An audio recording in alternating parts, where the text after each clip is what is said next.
Okay, so we're going to start looking at improper integrals today. Our integrals up to this point have been proper, haven't they? These are improper. And we're going to look at one particular type of improper integral. And that is the type that looks like this. It goes like this. We're going to start at some value, maybe, just a number down here, and we integrate to infinity, okay? So we're going to have an f of x dx. So it's going to be something like that, or, we might have negative infinity. These are the types of improper integrals that we're going to look at today. And there are other types, but this is in particular what we're going to be concerned about. Okay? These ones. And we're going to learn a particular method for dealing with integrals, in other words, that have infinity in them. So let's look at one to begin with. Let's suppose that we've got this integral. We start at 1 and we go to infinity of 1 over x squared. Okay? So we're trying to figure out, one way to interpret this, of course, is just the area. We're trying to find the area under the curve for the interval 1 to infinity. So if you look at this, if you look at what the graph looks like, and you don't really have to look at the graph for this one, but the graph looks like this. It's asymptotic to the x-axis, and we're starting over here at 1, and we're trying to get this area right here. That's what we're trying to get. Now, you would think intuitively, well, that area is going to be infinite because we're going from 1 to infinity. There's no end to this.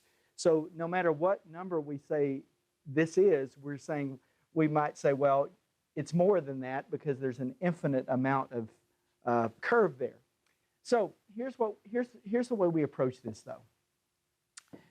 We rewrite the integral and this way. We assign a variable to wherever we have infinity, and we let that variable go to infinity. So here's what I would do. I would say 1 to b 1 over x squared. So I rewrote the integral, and this is the limit that we're going to evaluate. And evaluating that limit is how we're going to evaluate that integral. Okay, so here we go. Now, so let's, first of all, of course, we have to get the antiderivative. And remember, to get the antiderivative, we're going to need to rewrite it or view this as x to the negative 2. And then we can just do the power rule for integration. So this is going to be the limit as b goes to infinity. And this is going to be 1 over negative 2 plus 1, x to the negative 2 plus 1. And we're going from 1 to b.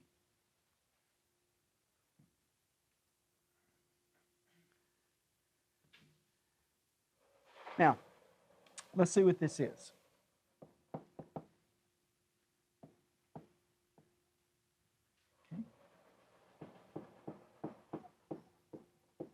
Okay, there's what we have.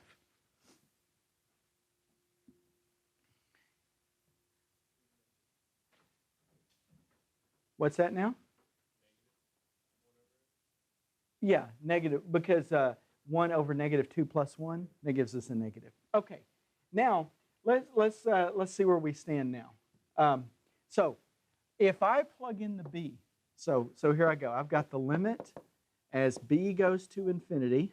I'll go ahead and plug in that b, negative 1 over b minus a negative 1 over 1.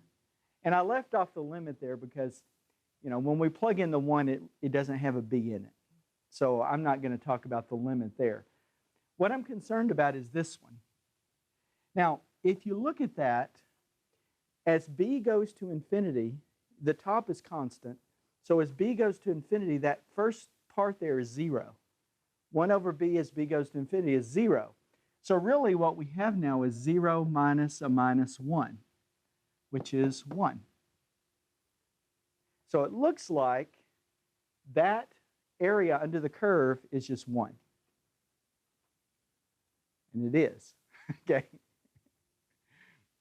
Okay, any questions about that? Now, this particular integral, we have actually found a value for it.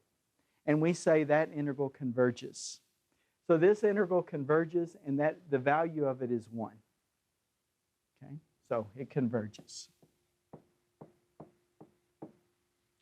Now, you're going to be hearing that word a lot, converges.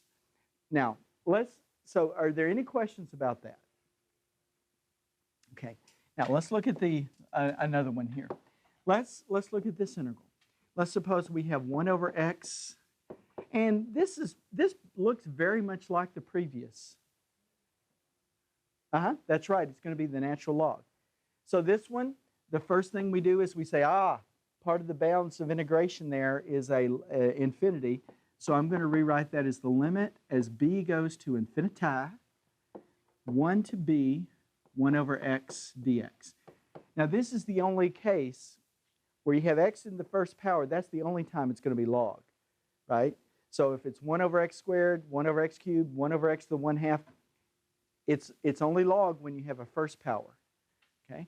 So here we go. We've got the limit as b goes to infinity of the natural log, and I'm just going to put b, not the absolute value, not b yet. I'm just going to put the natural log of x, since this is positive, right? I mean, we're starting at 1 and going to infinity, so I don't have to worry about the absolute value of x. So I'm just going to put x. So this is going to be log x from 1 to b. Normally, you'd need to put the absolute value, but we're only in the positive value, so I can just say, well, I'll just do log x. Now, if we continue on here, here's what we get. We get the limit as b goes to infinity of log b minus log 1. Yes, sir.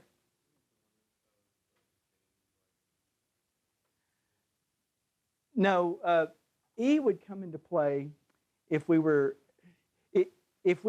okay, so what you're thinking about is that limit 1 plus 1 over x to the x, the limit as x goes to infinity. You're thinking of the L'Hopital's rule when we did the logging, right? But this one's not, because the limit, log b as b goes to infinity, log just keeps climbing. I mean, it does so ever slightly, right? It's a very slow increase, but it does go to infinity. So look, this limit right here, this is infinity. Now, if any part of this thing goes to infinity, then we're finished. And what we say is this integral diverges. Okay? And once we conclude that the integral diverges, we're done. Now, if you think about this, this is pretty fascinating, because when these curves look the same. I mean, if you were to graph 1 over x, it looks like that. If you were to graph 1 over x squared, it looks like that. I mean, if you put them next to each other, if you put them on the same graph, you can tell a difference in them. But the shape looks very much the same. However, 1 over x squared converges, 1 over x diverges. We could say, well, 1 over x, that integral has infinite area. If you look at that curve from 1 to infinity of 1 over x, infinite area. 1 over x squared, area of 1. Okay? So that's pretty interesting, that on the one hand, 1 just blows up, infinite area. The other hand, on the other one, it just has a very finite area. Now, here's what we're going to notice. Whenever you have an integral like this, let's suppose we're going from just a to infinity. Okay? Or it could be negative infinity to something. But here's the thing. If you have 1 over x to some power, like this, we're going to be able to generalize a little bit. Whenever you have a situation like this is going to diverge as long as x And let me do this. Let me say it's between 0, as long as p is between 0 and 1. And actually, if it's 0, it's going to diverge too, right? Okay. So that integral will diverge into that situation. Now, if you have, on the other hand, 1 over x to the p, it converges if p is greater than 1. Okay. So this can be something that's very helpful to us. Okay. So it's pretty interesting when you think about this. This integral right here, if I go 1 to infinity, and I have 1 over x to the 0.999, that right there, it diverges. Okay? That diverges. Infinite area, right? This one, if we go just a little bit up,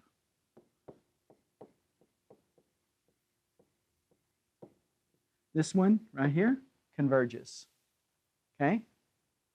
Finite area, infinite area. Okay? So such a wee bit of difference in the exponent makes a world of difference in the area under the curve. That's mind-blowing, right? How could that be? It's crazy. Crazy talk. Okay? Any questions about that? Okay. Now, let's go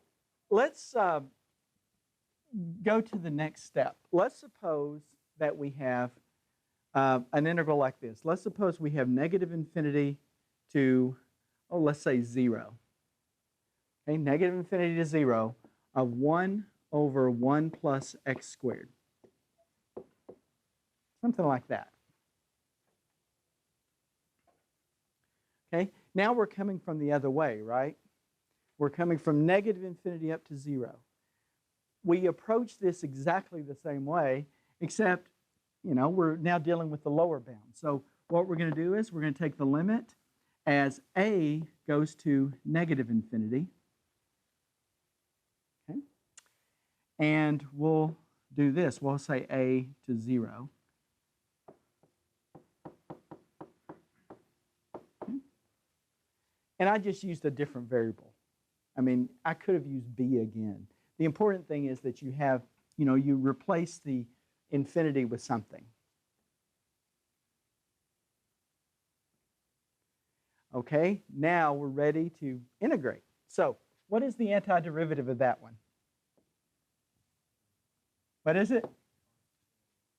Huh? Yeah, arctan. Okay, so we have arctan. So, here we go, negative infinity. And this is going to be, what, arctan x from a to 0. See? 1 over 1 plus x squared is just something you see a lot.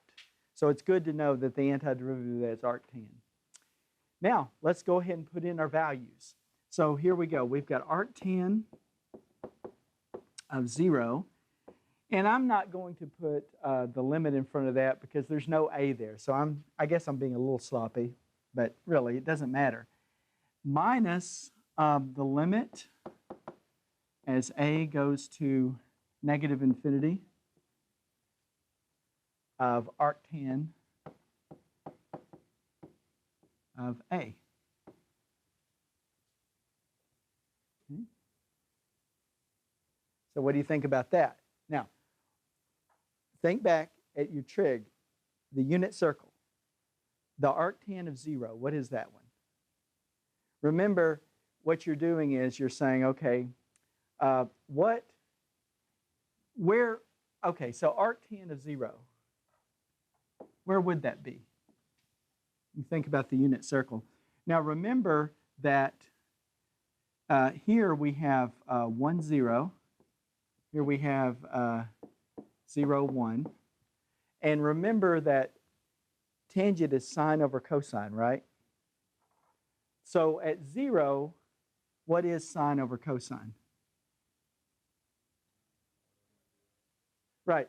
Well, so look, if you look at this, if you're saying, okay, what angle gives us a 0? Or in other words, where do you have a 0? Well, right here at 0, right? So this would be 0 minus. Now, we're saying, well, what happens to arctan as you go to negative infinity? Well, look, here's remember what the graph of arctan looks like. Arctan has a couple of asymptotes here, and arctan looks like this. It goes up like this and is asymptotic there and asymptotic here. Now, remember, tangent is sine over cosine. So what we're talking about is these asymptotes you can think of as where cosine is equal to 0, right? Right? That's where you would have asymptotes.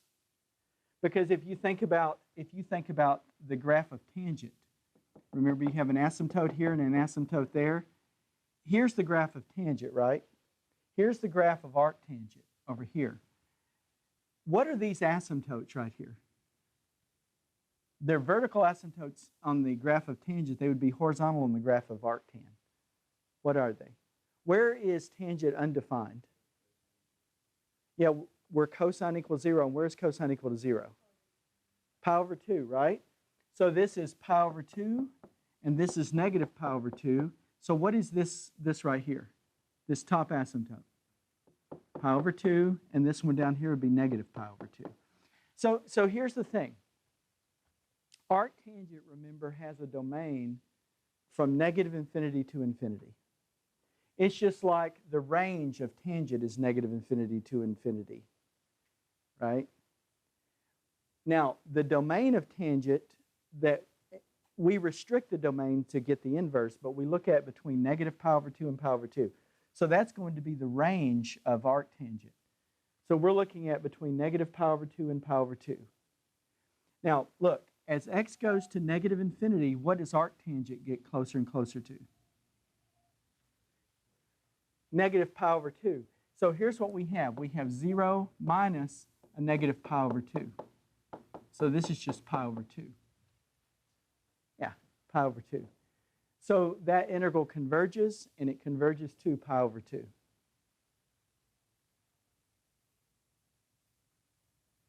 Okay. Any questions about that? Okay. Now, those are two types of integrals. One where we started a number, we go to infinity. The other one we started a number and go to negative infinity. Now, let's look at a double, or a double situation here. Let's suppose we're going from negative infinity to infinity of e to the x over 1 plus e to the 2x. Okay. So now we're going from negative infinity to infinity. Now, if you look at that integral, what do you think it has something to do with? I mean, if you're thinking about the antiderivative, what jumps out at you on this one? What do you think?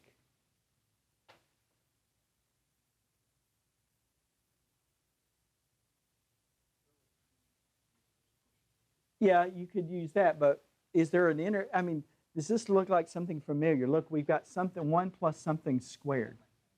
It looks like we might be on the path for an arctangent situation again, but we're not there yet. So let's pull this out and just look at the integral here. What if I let u equal e to the x? Then du is equal to e to the x dx. So let's see what that gets us. If we do that, up top in place of e to the x dx, we've got du. And down here, in place of 1 plus e to the x squared, right?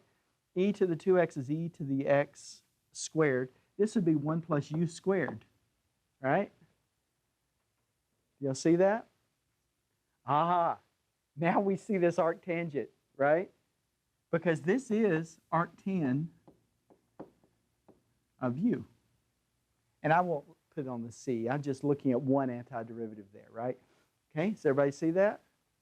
Now, in particular, this would be arctan of e to the x.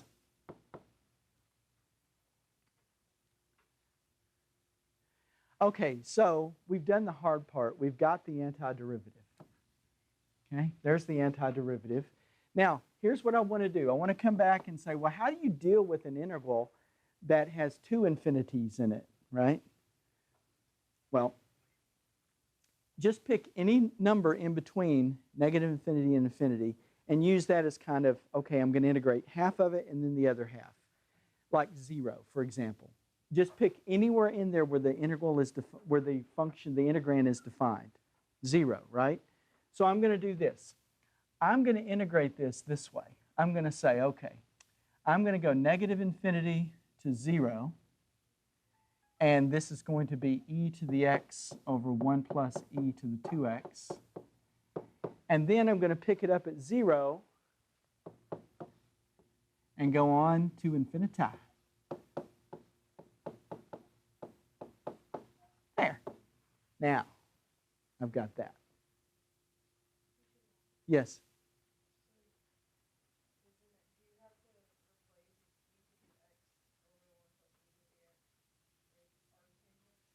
I'm going to. I am definitely going to do that.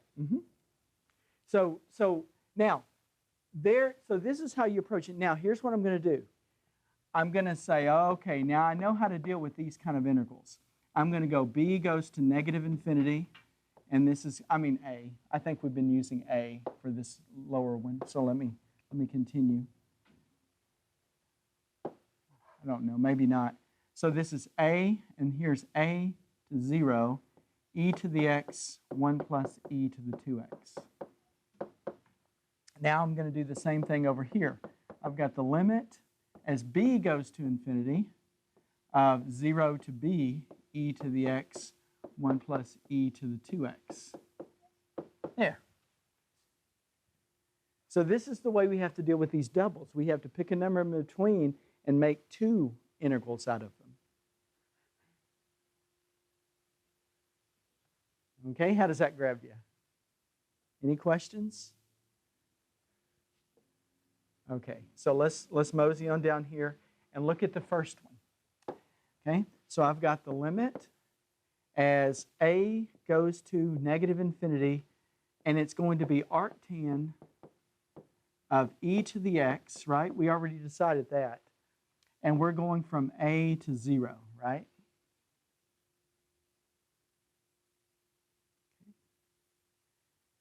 Now, so what do you think about this one? How's this going to be?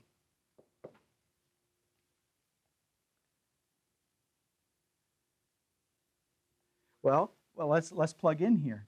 So now, if I plug in the 0, I'm going to get arctan of e to the 0, right? Minus that limit. The limit as a goes to negative infinity of arctan e to the a. Y'all see that? Did I mess up at all? Hope not. Okay, now, okay. So we're moseying on along through this problem, and we're at this point where I need to figure out some things. Now, first of all, arctan, what's e to the 0? Now, so arctan of 1 is what we got to figure out. Where is tangent equal to 1? For what angle?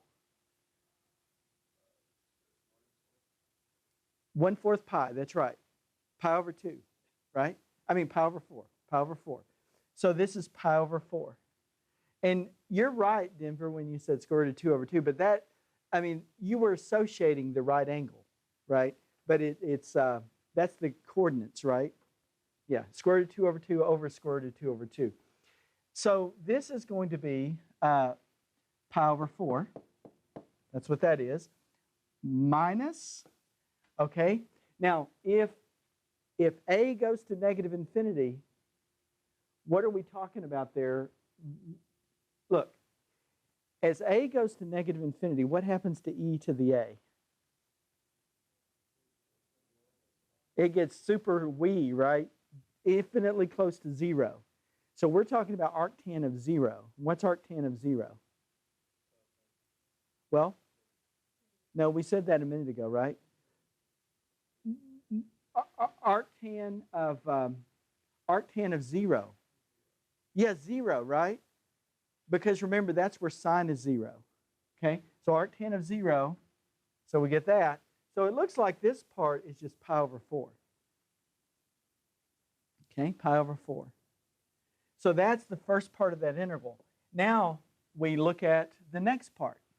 So the next part, whoops, let me write the limit. So the next part, we've got the limit as b goes to infinity, and this is 0 to b, e to the x, 1 plus e to the 2x dx. Okay, now we know that that's the limit as b goes to infinity of arctan e to the x from 0 to b. Now, a lot of the hard thinking is finished with this. We did that on the first part. So let's see here. We've got the limit as b goes to infinity of arctan e to the b, right? E to the b.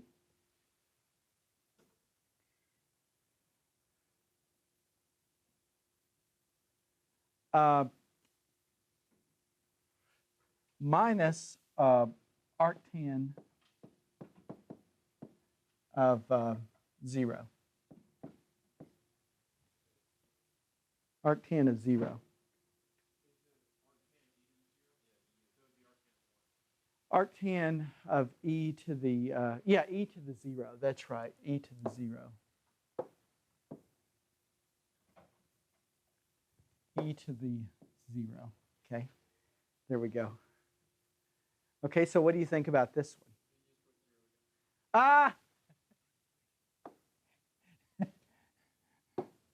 E to the 0. So arctan of 1, which is pi over 4. But what about this bad boy here? What is that one going to be?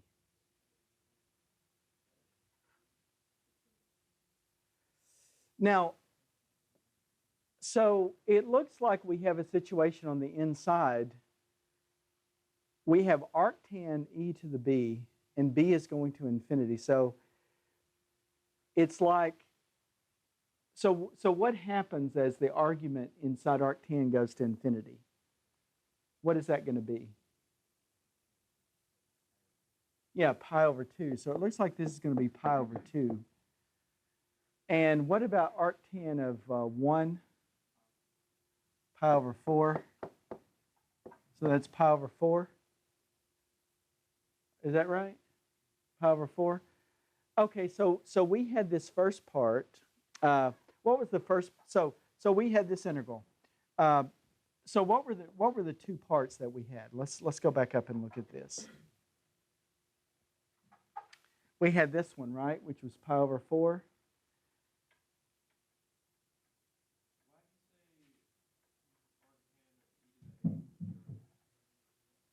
E to the a. Oh, so let's go back and look at this one. Well, as a goes to infinity, e to the a goes to 0, right? So we have arctan of 0. And now this part right here is going to be pi over 4.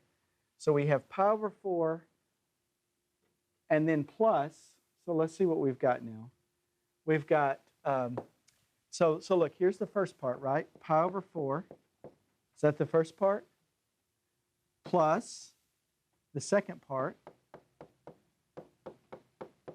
Is that right? Huh? Okay, we got it. Now, this one and this one, of course, eliminate each other, and we just get pi over 2. So it looks like that integral is pi over 2. Y'all see that? That's what we got, pi over 2. Any questions about that?